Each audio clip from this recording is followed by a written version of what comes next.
What's up, everybody? This is William Jones coming from GRECHO Fiberglass. What you're seeing here, this is the warehouse for the specialized manufacturer of our fiberglass coating mat.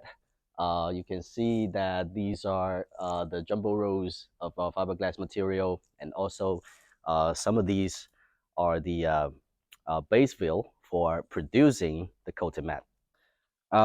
So what you can see here in my hands, um, on my left hand, these are the coating mat products, all right, which can use for commercial and residential building facing interior and exterior.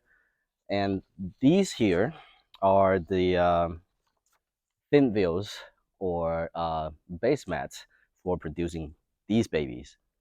So, and our material provides several different features for building materials.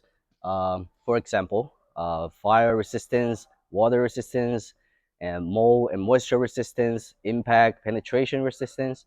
So these are the basic features of our material. And the next stop is that we're going to take you to the manufacturing line to see how these materials are manufactured, and also the laboratory to see how they're tested for the different parameters.